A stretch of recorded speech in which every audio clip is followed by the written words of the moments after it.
ట్రాన్స్పోర్టేషన్కే కదా అయ్యే ఖర్చు. నెలకి అట్లీస్ట్ ట్రాన్స్పోర్టేషన్కి ఎంత అవుతుంది? ఒకళ్ళకి 3,000కి తక్కువ అవుతుందా? 3,000 నుంచి 5,000 అవుతుంది. ఏది లోకల్గా ఉన్న సిటీ బస్సుల్లో తిరిగితే. అదే ఊర్లు గీర్లు తిరిగి వస్తే 5,000. ఏడాదికి 30,000-40,000 ట్రాన్స్పోర్టేషన్కి అవ్వకుండా ఎవరికీ అవ్వదు. ఆటోలు తీసేయండి. ఆటోలు పరంగా అంటే బస్సులు కాదని బస్సులు దొరకట్లేదు కాబట్టి ఆటోలు తిరుగుతున్నారు. ఫ్రీ బస్సు వస్తుంటే ఎవడన్నా ఆటోలు ఎక్కుతారా? ఇప్పుడు హైదరాబాద్లో చూస్తున్నాం కదా, ఫ్రీ బస్సు వచ్చాక మహిళలు ఆటోలు ఎక్కడ మానేశారు, ఫ్రీ బస్సుకి ఎక్కుతున్నారు. అంటే అది ఏడాదికి ఎంత పోయినట్టు?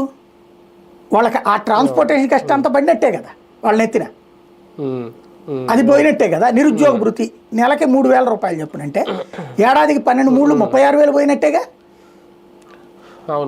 ఎంత పోయినట్టు? ఇప్పుడు ఒక ఇంటికి 1,00,000 రూపాయలు లాస్ అయినట్టేగా. అట్లా దాంతోపాటు విద్యాదీవెన కూడా లేదు కదా, సమస్య అయింది కదా.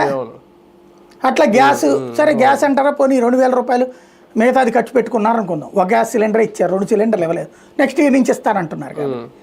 కాబట్టి ఇక్కడ అంతా ఏంటంటే ఇచ్చేది తీసుకో, ఈ ఏడాది ఈ 3 పోతున్నారు. ఇప్పుడు కనబడుతుంది అది తల్లికి వందనం. అది కూడా రేపు బడ్జెట్లో ఎంతమందికో తెలుస్తారు.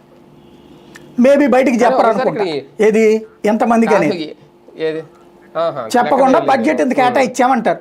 ఎంతమంది ఉంటే అంతమంది అంటారు. లోకల్గా మాత్రం